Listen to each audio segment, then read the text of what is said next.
கோவை மாவட்டம் நொய்யலாற்றில் புற்றுநோயை உண்டாக்கும் ரசாயனங்கள் அதிக அளவில் இருப்பது ஆய்வறிக்கையில் உறுதி செய்யப்பட்டுள்ளதாக தகவல் வெளியாகியுள்ள நிலையில் அது குறித்து எமது செய்தியாளர் நவ மணிகண்டன் தரும் தகவலை கேட்கலாம்.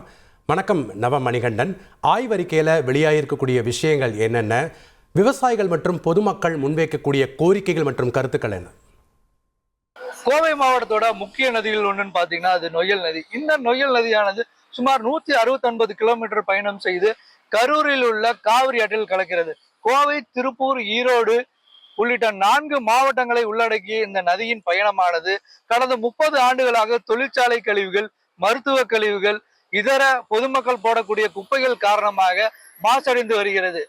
சமீபத்தில் ஆய்வு ஒன்றில் இந்த நொய்யல் ஆற்றில் புற்றுநோயை ஏற்படுத்தக்கூடிய காரணிகள் அதிக அளவில் இருப்பதாக ஆய்வு அறிக்கை ஒன்று வெளியாகி இருக்கிறது. இந்த ஆய்வு அறிக்கையின் மூலமாக அதாவது நுரையீரல் சார்ந்த புற்றுநோய், குடல் சார்ந்த புற்றுநோய்கள் ஏற்பட உள்ளதாக இந்த ஆய்வறிக்கையில் தெரிவித்திருக்கிறார்கள்.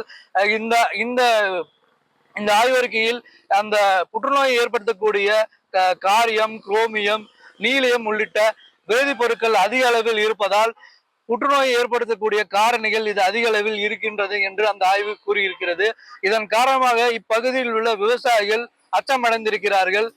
இது குறித்து அவர்களிடம் கேட்கும் பொழுது, எங்க வீட்டில் ஒருவர் அல்லது இருவர் இதற்கு காரணமாக, அதாவது புற்றுநோயின் காரணமாக இறந்து வருவதாகவும் அவர்கள் தெரிவித்திருக்கிறார்கள். இதன் அடிப்படையில் தான் இந்த ஆய்வு மேற்கொள்ளப்பட்டிருக்கிறது.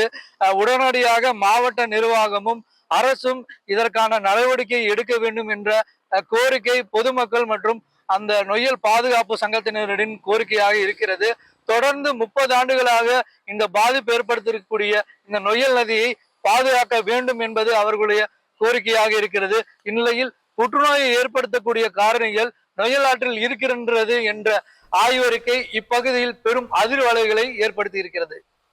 நன்றி நவ மணிகண்டன், உங்களுடைய விவரங்களுக்கு.